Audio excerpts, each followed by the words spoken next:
time for another episode of Mac Minute. This week, we're going to talk about something that I have a question from somebody else.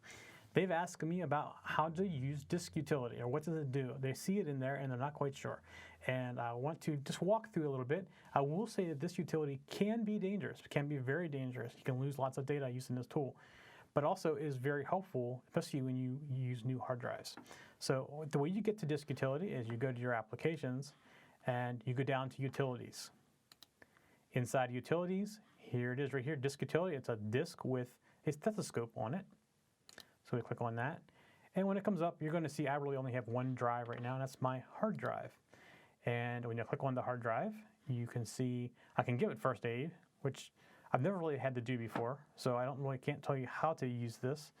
But if you have a new drive, you can go in and erase it and format it. Or if you have an old drive that you want to make new, you can do that as well.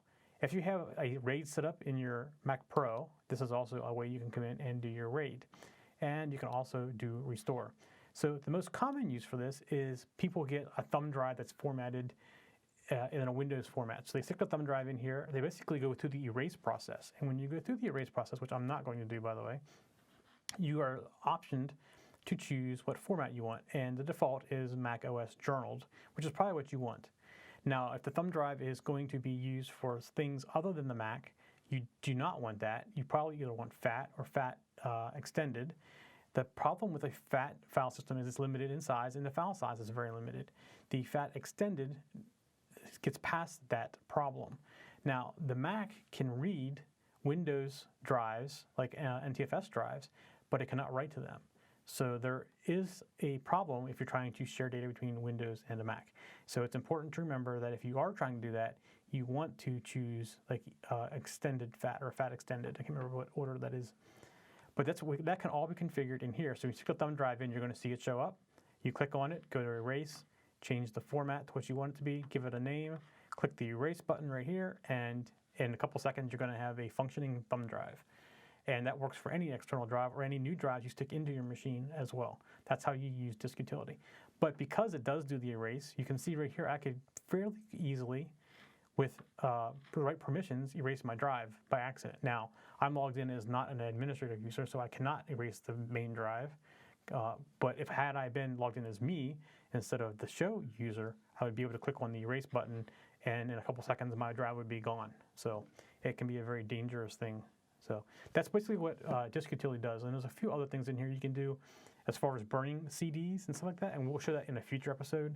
I can't show it on this particular machine because this machine doesn't have a CD-ROM or DVD-ROM burner on it, but we can show you how you can take a disk image and burn it to a disk, and we will show you that in a future episode as well. So this is the disk utility. That's it for Mac Minute this week. We'll see you next week. For show notes for this show, contacts, and more, go to the techzen.tv website where you can get show notes for all of our shows. We love to hear from our viewers and listeners. We have an email, a Twitter, and a phone number where you can contact us for each show. For details, visit the techzen.tv website and get the show details. You can also make a video and upload it somewhere like YouTube or Vimeo and then just send us a link. You never know, you may see your video in a future show. You can get all of our shows delivered automatically to your favorite device by going to your favorite podcast website like iTunes and subscribing. Each of our shows also has a YouTube channel you can subscribe to get regular updates. Our shows are also available on most internet radio networks like Stitcher and TuneIn Radio. You can also watch and listen to our shows on Xbox, TiVo, and Roku. You can even find us on your Zune.